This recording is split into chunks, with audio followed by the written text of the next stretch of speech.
Welcome to Naked History. You're listening to Unearthed.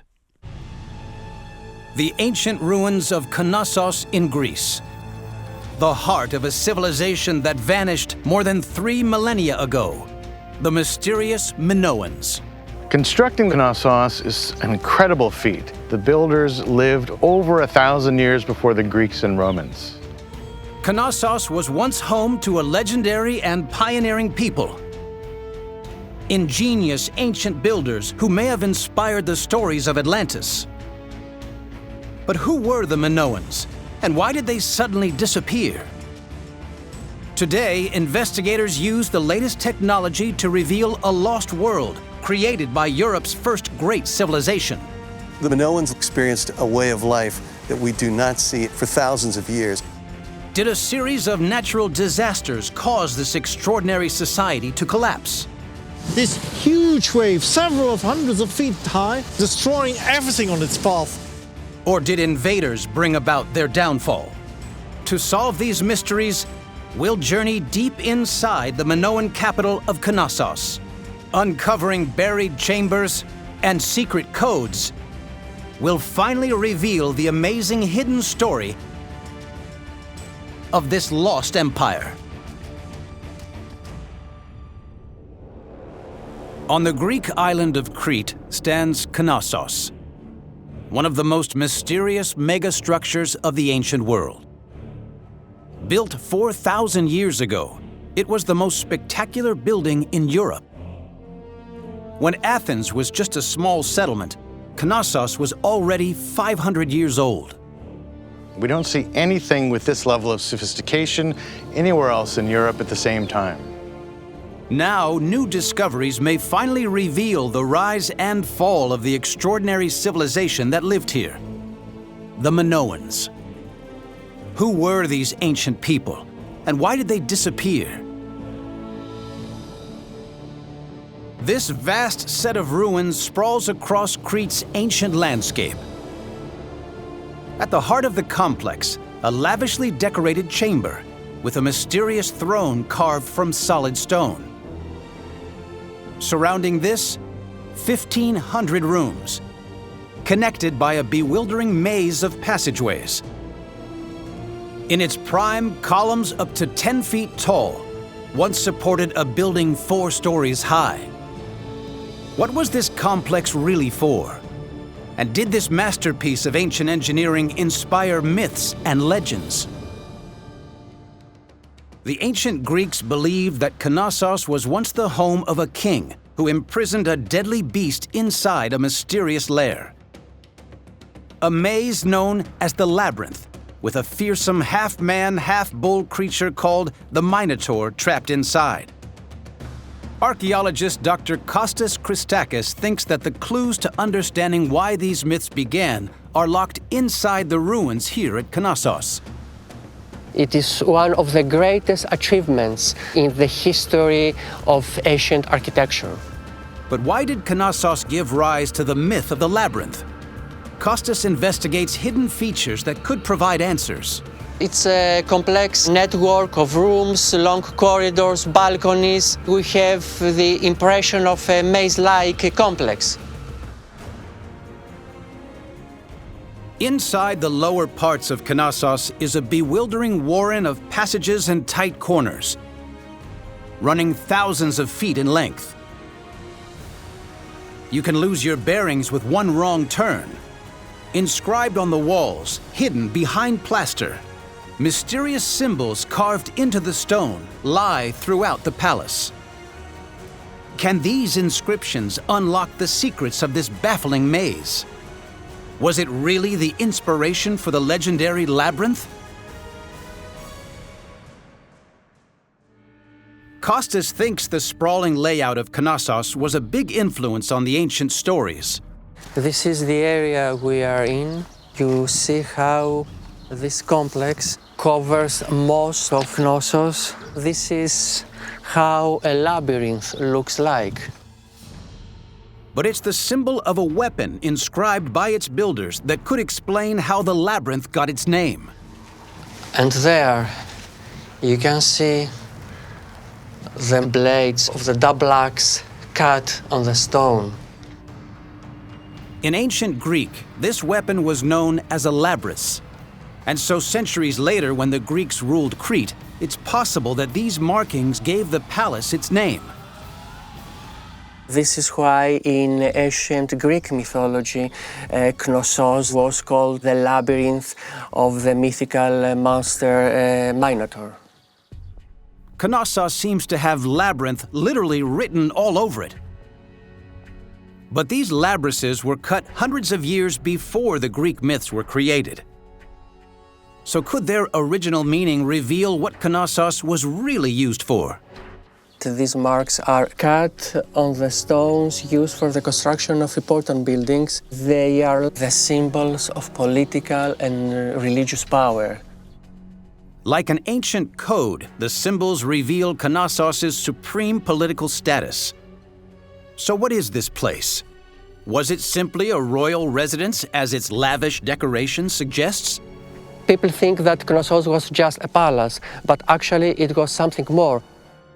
Costas believes that massive jars found inside Knossos are a clue that it served an area much bigger than we see today. These large storage jars stored olive oil, wine, figs, and cereals. And all these commodities were the cornerstone of a huge economy. For Costas, the storage capacity at Knossos is proof it administered a vast Minoan community. It's something more than a palace. It is the political, administrative, and economic center of the Knossos state. Although it may look like a labyrinth, Costas thinks Knossos' layout is in fact an ingenious, flexible design that helped serve a growing population. This is a multifunctional space because of the way that it could be rearranged. The big space is divided into smaller ones. The complex at Knossos was divided up by large wooden doors that could lock shut. Segregating the space transformed it from a maze-like layout into a series of individual rooms and workshops. Weavers worked alongside potters and scribes who kept records. The structure spanned 4 floors, creating over 1,500 rooms to house a huge army of workers. So just how big was the city that this palace governed 4,000 years ago? To truly understand its scale, Costas needs to go beyond Knossos' modern boundaries. Amazingly, pottery can still be found lying in the surrounding fields. It reveals where the suburban Minoans lived thousands of years ago. There are pottery shards everywhere in this field. Like this one, which is the base of a cup. Remnants like this can provide clues to Knossos' original size during the time of the Minoans. Today, Costas uses a drone to get a new bird's-eye perspective on the scale of the sprawling urban area. The drone reveals just how large it once was, covering an incredible 300 acres with a population of around 30,000 people. The Minoans may not be as well known as the later Greeks or Romans, but they built the first great civilization of Europe. The discoveries here change our way of understanding the ancient world. The intricate layout of the palace helped support a city and inspired the myth of the Labyrinth. Did it also give rise to the legend of a powerful king? Or the tale of the half-man, half-bull creature, the Minotaur? And what would it take to bring Europe's first civilization crashing down? No evidence for a king at Knossos has ever been found. The ancient Egyptians, who lived at the same time as the Minoans, had huge murals with images of godlike pharaohs. The Minoans did not have like what we would call royal iconography. We know about the Egyptian pharaohs, but the Minoans didn't depict their rulers. With no such evidence like this at Knossos, can we be sure that a king like Minos ever ruled here? The throne room is the most important site in the entire palace. Lavishly decorated walls with stone benches suggest an elite sitting council. At the center, flanked by two griffins, an intricately carved stone throne looks fit for a king. But its design hides a curious feature. At dawn during the winter solstice, the rising sun aligns precisely with the door, illuminating the throne in a sublime, otherworldly light. So is this the throne of a king or a seat for a mighty spiritual leader? Archaeologist Jan Driessen has been studying the ruins of Crete for 30 years, but this chamber still hides secrets. The person who would be sitting on that throne would immediately grab attention. But who that person was is, of course, a big mystery. Other areas of the room were also hugely important, as the sun's rays hit them on key dates in the solar calendar. In the summer solstice, the light would fall immediately in the corner of that sunken room, probably a ritual purification basin. In the spring equinox, the light would fall directly on the door there. Every element of this room is actually made to enhance certain actions, certain persons at different moments of the year. This chamber isn't just a high seat of power, but a ritual space for ceremonies that mark out the seasons. Perhaps this isn't a throne for a king, but a more spiritual leader. There is something which is connecting this person with ceremony, with religion and ritual. A priest, maybe, or priestess. And there are further signs that society at Knossos revolved around religion. One image appears again and again. The bull. Was this creature at the heart of the Minoan faith? All visitors to the palace would have come this way up, this ramp. Just above this ramp, you see the bull imagery. This amazing relief model made of plaster, an attacking bull. But the bull was also present all over this building. The bull really represents the symbol of this palace of Knossos. This animal is a key character in Crete's greatest myth, the half-man, half-bull beast, the Minotaur. All the stories about the Minotaur could actually be a consequence of bull imagery still being present even when the palace was long destroyed. So why was the bull so important at Knossos? Jan thinks a curious painting that originally decorated a wall in the east wing of the palace could hold the answer. Here we found a really remarkable scene. You actually see how the bull actually throws a person over his back into the arms of somebody else. And this is actually bull jumping. This is an activity that people still do in Portugal, in Spain, in France, or in Africa. You see the resemblance between these two actions. Some archaeologists think bull jumping events could have taken place right here. Jan paces out the size of the courtyard. Modern bull rings are often around 200 feet in diameter. Is Knossos' central court big enough to hold this extreme ritual? 200! At 200 feet, it's long enough for bull jumping. Everything important what happened in Minoan society was probably taking place here. I mean, they had large feasts. You could have people cheering from all the balustrades. And probably one of the major activities which centered their society was this bull jumping. The courtyard covered 16,000 square feet. Enclosed by buildings, it may have doubled up as an arena for bull jumping. Some believe that at the start of the spectacle, a bull would emerge from one end of the courtyard and size up the legendary Minoan leapers. When the bull charged, a bull leaper tried to vault over the beast and land unscathed on the other side. Pillared corridors on the courtyard's second floor would have made ideal viewing galleries, where crowds of spectators cheered on their heroes. Jan thinks the central court of Knossos served more than just the elites who looked on from the throne room. It was a space to unite the people. The cohesion of the society is whatever was happening in this court. All the rituals, all the ceremonies. So it's really not only the heart of the palace, but it's the heart of Minoan civilization. This wasn't the lair of the Minotaur, but with all the bull imagery, I'm sure that this stayed in the memory for centuries, from one generation to the other. And eventually it transformed into the many myths that center around this place.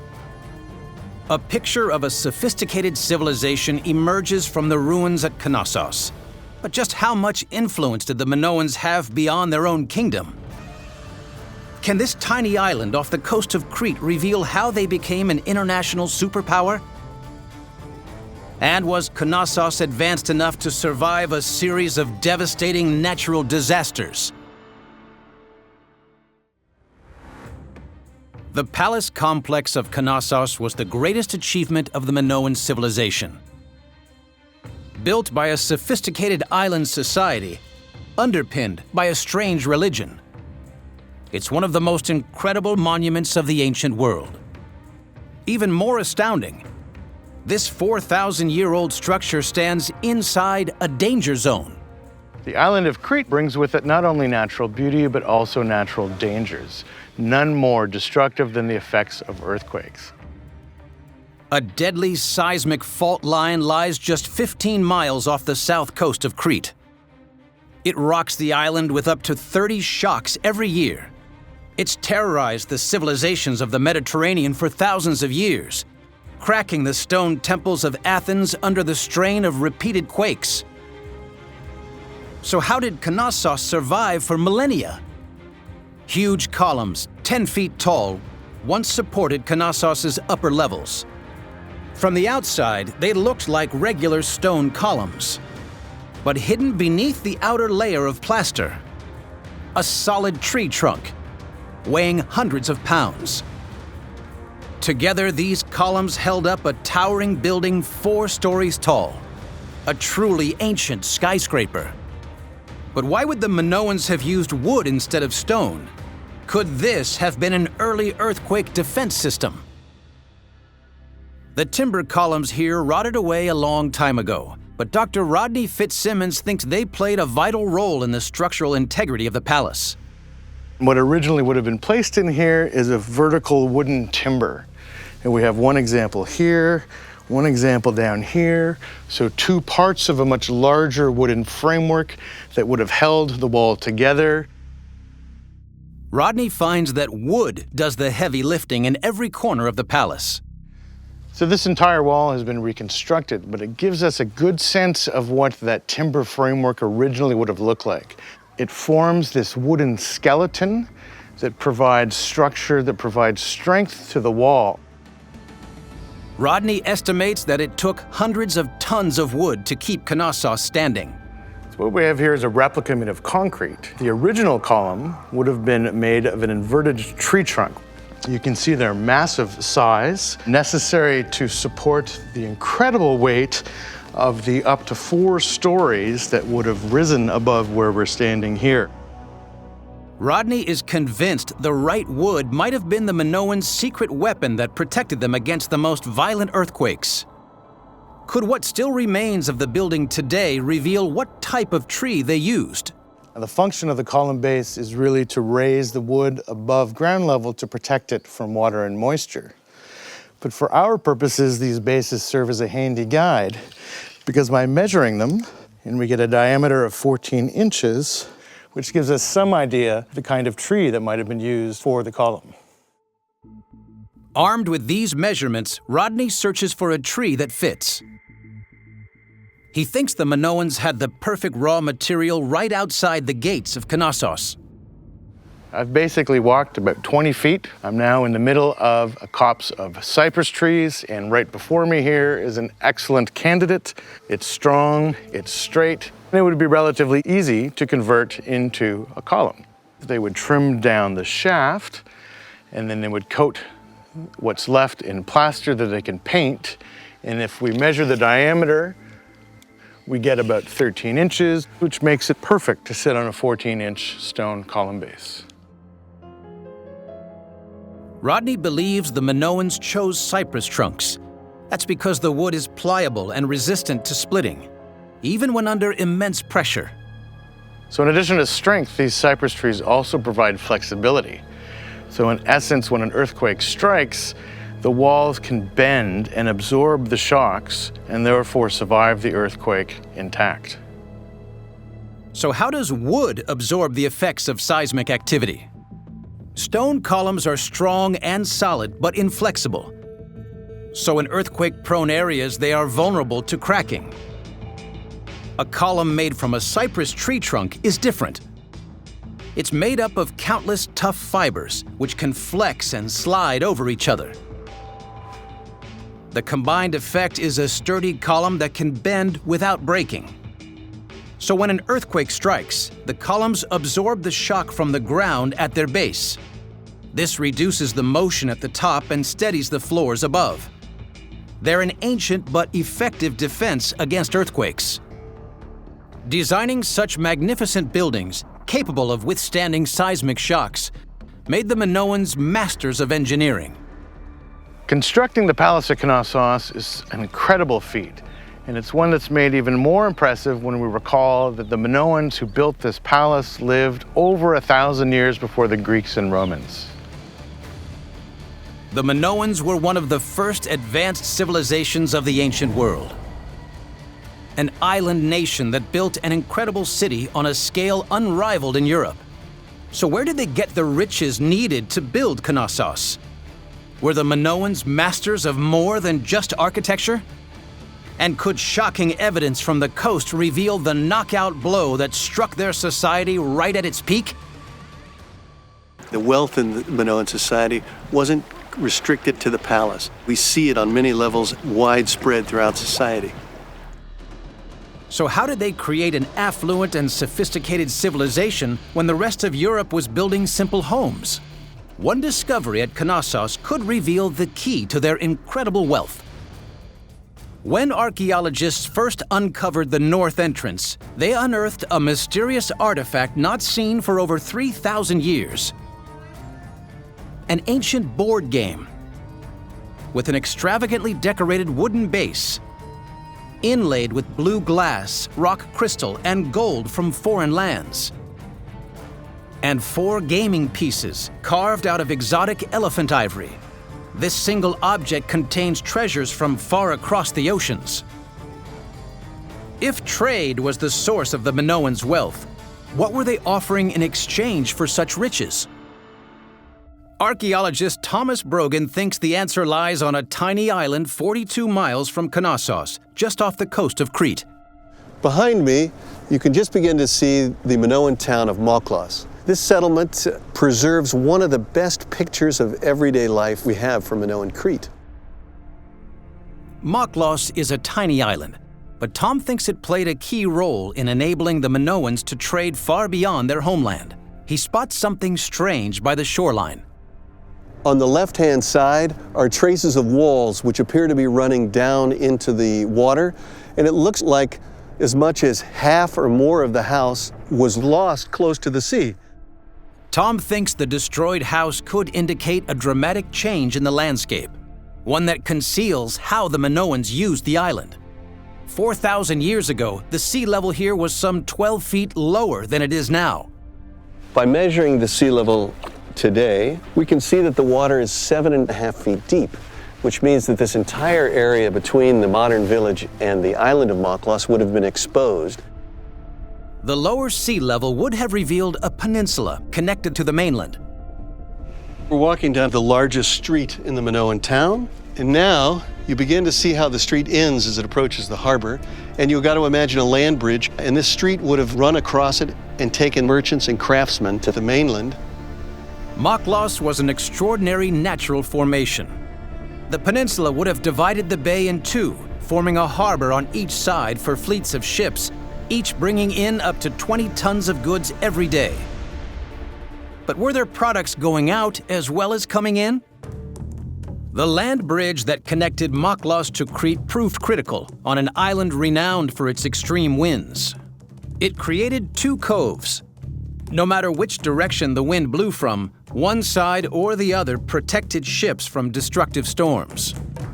The Minoans exploited this natural formation and used it to help build up a vast merchant navy.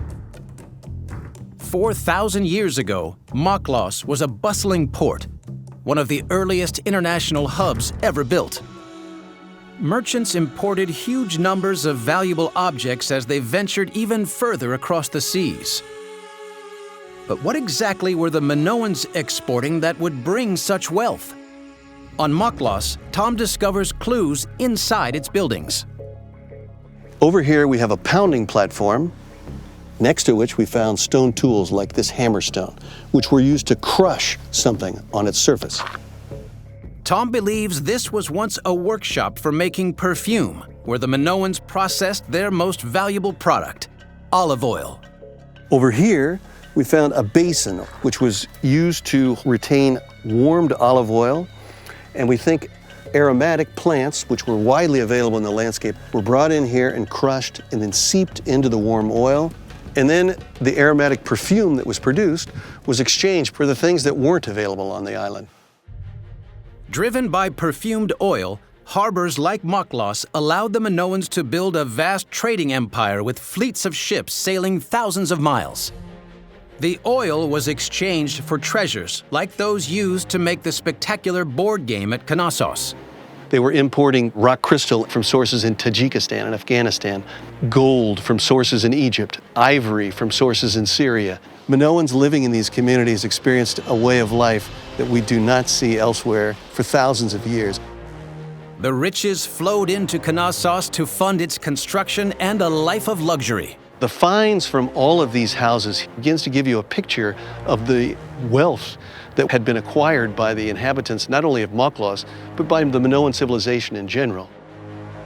Harbors like this allowed the Minoans to spread their culture and influence across Europe and the Near East. But at the height of their empire, their civilization suddenly and shockingly disappeared. Did a series of natural disasters bring the Minoans to their knees? And can terrifying evidence reveal the chaos caused by an invading power? 3,000 years ago, Knossos was the sophisticated capital city of an ancient superpower. But at its peak, traces of Minoan life across the island suddenly disappeared. What destroyed Europe's first great civilization? Archaeologist Jan Driessen thinks a threat came from the sea. He discovers a shocking disaster at a coastal town called Palikastro, ancient Crete's second biggest settlement after Knossos. We're actually walking a 4,000-year-old street. And this settlement went all the way down to the sea, sort of like at least 200-300 meters down. But right at the moment when Minoan civilization was at its prime, this was all flattened, wiped out, knocked down by a terrible force. So what destroyed Palikastro? Buried beneath this Minoan coastal outpost, under layers of clay and soil, deposits of ash nearly 8 inches thick give clues to a catastrophic event. Nearby, archaeologists unearth an exquisitely decorated vase. But instead of the bull, a new animal takes center stage in the artwork. The octopus. Where did the ash come from? And did its source have the power to change Minoan culture forever? Jan searches for evidence of destruction in the layers of mud on the shoreline at Palikastro. You see like fallen blocks. You see a beautifully cut slab, which was like a paving slab. It reveals the shocking impact on the people of the town. You see actually human bone sticking out here. I think it's even a skull, smashed to smithereens. For Jan, this level of devastation is a sign that a mega tsunami struck the coast of Crete. A huge tidal wave came in and transported part of the settlement inland and then drew everything back again and then deposited it and destroyed everything. The tsunami hit the town with enough power to flatten buildings and catapult creatures from the deep far inland. Imagine what it meant for the people at Palikastro living in these days. This huge wave, several of hundreds of feet high, traveling at high speed inland, destroying everything on its path. But what could have caused this colossal wave? On the beaches at Palikastro, Jan finds evidence of another natural disaster that struck the Minoans. This is a very light stone. You see all the bubbles in them. And we find these things sort of all over the site and all over the beaches of Crete. And it looks harmless, but it's actually a sign of nature's most violent event. This is pumice, a type of rock that forms inside a volcano. What is also interesting is that this floats. It floats because of the gas bubbles that are caught in the pumice when it's thrown out by the eruption. But there are no volcanoes on Crete. So could the pumice have been brought here by a tsunami triggered by a massive volcanic eruption? The closest volcano is in fact on the island of Santorini, and that's more than 100 kilometers that direction. The horseshoe-shaped island of Santorini sits 70 miles north of Crete. But 3,500 years ago, it looked very different. At the height of the Minoan civilization, Santorini's volcano exploded, shooting ash 22 miles up into the atmosphere. As the island collapsed into the sea, it would have displaced huge amounts of water, unleashing a deadly tsunami. The wave smashed into the coastline of Crete, devastating coastal towns. Some believe that this tidal wave may have even inspired the legend of Atlantis. The eruption also destroyed a sophisticated Minoan colony on Santorini, often identified as this fabled sunken city. On Crete, archaeologists think this double blow of volcanic ash and tsunami resulted in island-wide starvation even for those at Knossos. The ash blanketed their fields, destroying the harvest. It clogged their wells, it killed off their animals. And the tsunami destroyed their harbor installations and wiped out its trading partners. These things announced a spiral of decline, and it only was getting from bad to worse. After the tsunami, some experts believe that the Minoans may have turned to new symbols of power: ocean creatures to protect them from threats that came from the sea. The tsunami brought along like sea creatures, and these sea creatures like argonauts and octopuses and sea stars immediately afterwards show up in their art. And so it also means that their religious activities were changed by the tsunami. The destruction caused by the Santorini eruption and tsunami caused a period of decline that lasted for centuries. Over time, the memory of this traumatic event may have morphed into the fantastical story of Atlantis. But archaeologists think the real-life Minoans may have survived only to face a more terrible enemy. Can new evidence reveal an even darker cause of the downfall of the Minoans? And what fate would befall the magnificent palace city of Knossos? Leading archaeologist Dr. Maria Vlazaki has come to the Minoan town of Kydonia. Here, shocking discoveries reveal that a new people were now in charge on Crete. Among the ruins buried deep beneath the modern city, Maria finds evidence for a change in architectural style. On top of the small interlocking rooms typical of the Minoan design seen at Knossos, a new layout emerges. You see here a building of Minoan period. The buildings had smaller rooms. And up here are buildings that are bigger. So who were these new people that constructed these buildings right on top of the Minoan town?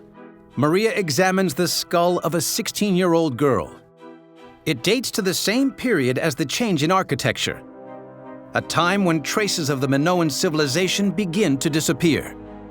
The skull has vicious mortal injuries. This is the hole made by a sword used to open the pieces of the skull by the joints. Maria thinks the wounds indicate a horrific act sometimes associated with periods of social turmoil: human sacrifice. This is a rare, violent ritual with just 2 other cases ever found on Crete. So what drove the people of Kydonia to such a desperate act? Maria believes this girl was killed by her own people after an earthquake struck the town. People couldn't explain why this terrible earthquake happened. They had to give to their gods the most valuable things they had. And of course, human life is the most valuable. Alongside the skull, investigators find animal bones. They killed 43 sheep and goats, a few pigs, and a human being. Archaeological evidence suggests that this victim wasn't a Minoan. Maria believes this indicates that a new people, the Mycenaeans, had arrived in Crete. The Mycenaeans were a civilization on the rise over on mainland Greece. Archaeologists believe they set sail for Crete in huge numbers after the Santorini eruption and tsunami to take advantage of the struggling Minoans. They built up towns like Kydonia to rival Knossos with new styles of architecture and strong belief systems. Eventually, the Mycenaeans even took control of Knossos, triggering the end of Minoan society. There was a decline in Minoan civilization. They changed from one civilization to the other. The age of the Minoans was over, but the stories of this once great people would endure far longer than Knossos itself. Their capital city, the inspiration behind legends, was preserved in the Greek imagination for eternity. The Minoans should be remembered for their fantastic architecture, brilliant artwork, their sophisticated administrative system, and their extensive and wide-reaching trade networks that brought Minoan culture across the Eastern Mediterranean, where it dominated for centuries. Its complexity, scale, and impressive decoration continues to fascinate people around the world. The story of Knossos is like nothing else in ancient history. A unique palace city, the capital of the lost Minoan people. Knossos was the heart of an empire, a pioneer of architectural ingenuity, and a survivor of catastrophe. Knossos, the greatest achievement of Europe's first great civilization. Naked History is brought to you by Element 18. If you enjoyed this podcast, please leave us a comment below and subscribe to our channel for new videos every week.